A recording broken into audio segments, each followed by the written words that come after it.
ओम श्री सिद्धभैरवाय नमः.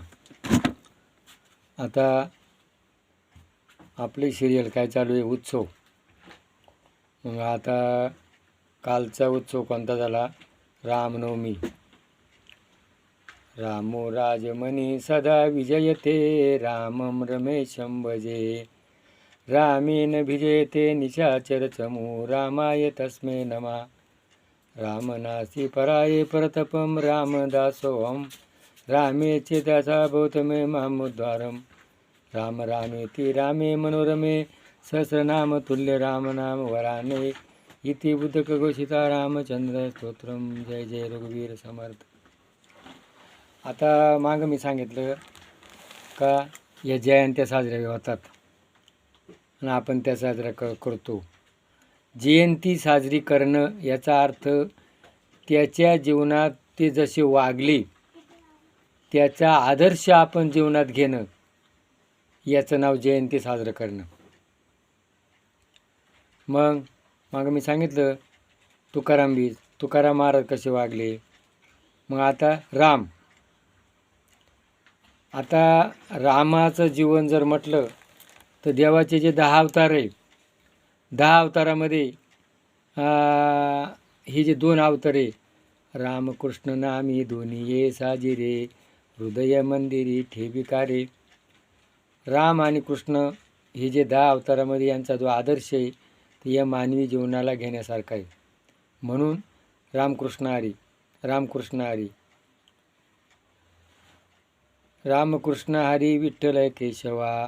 मंत्र हा जपावा सर्व काळ, या विनास्ता अनिक साधन, वाहत आन विठोबाजी.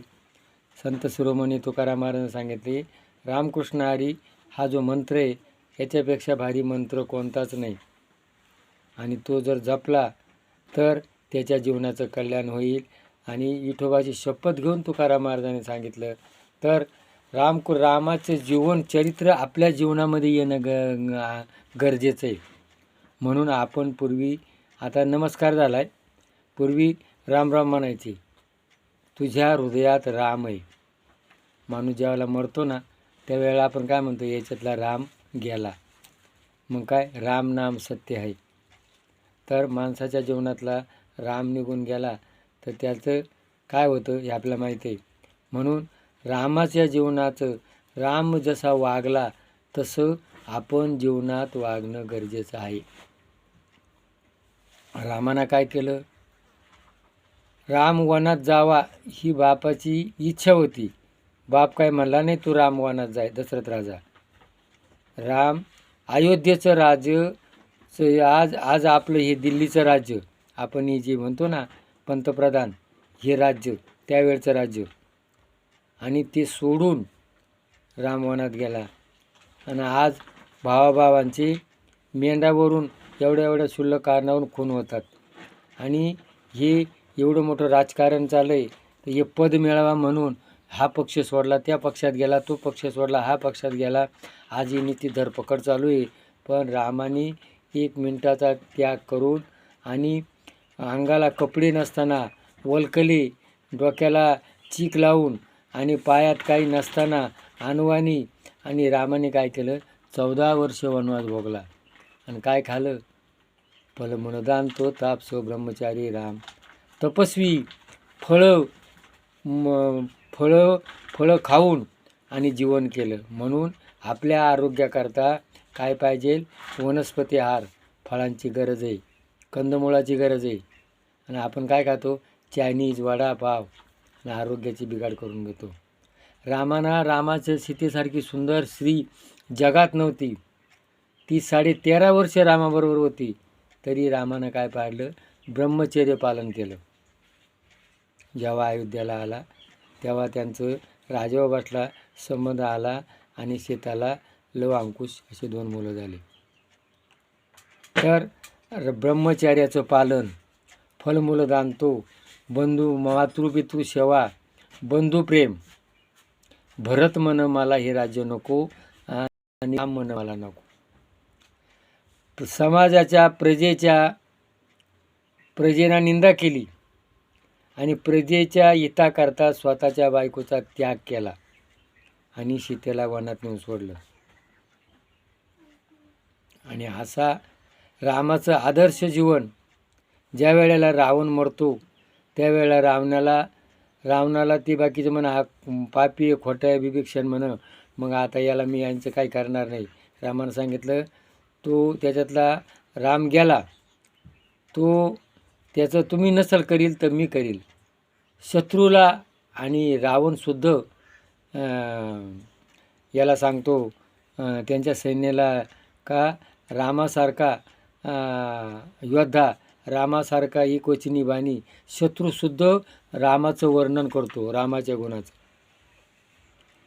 असं हे रामजीवन, रामराज्य म्हणजे कोणालाही दुःख न होता जीवन जगणं, जगा आणि जगू द्या, याचं नाव रामराज्य. म्हणून आपल्याला ही रामाची मूर्ती स्थापन केली. प्रत्येक माणसांना राम जसा वागला, राम जसा रामाचा राम म्हणून विकास होणार नाही. राम जसा वागला, रामाच्या जीवनातला आदर्श आपल्या जीवनात येणं, याचा अर्थ खरी रामनवमी साजरी होणं. प्रत्येक वर्षी रामनवमी येते, आपण उत्सव करतो, आनंद करतो, पण त्याचा जो आदर्श आहे, त्याचा मूळ हेतू आहे, तो मूळ हेतू बाजूला राहून जातो.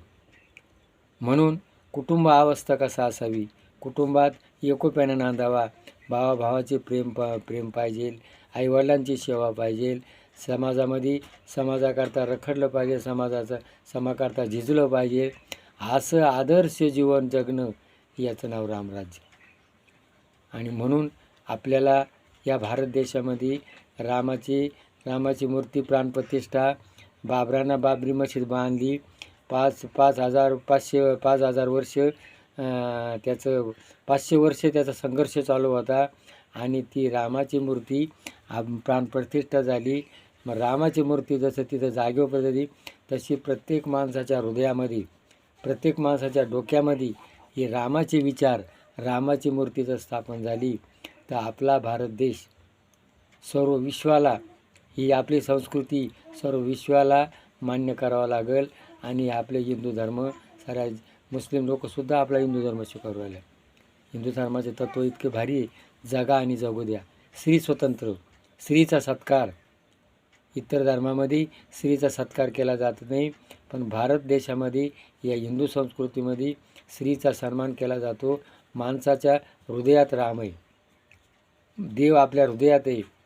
प्रत्येक चराचरात, प्रत्येक प्राणीमात्रात रेणू थोकडा तुका आकाशा एवढा, प्रत्येक अणूमध्ये राम आहे.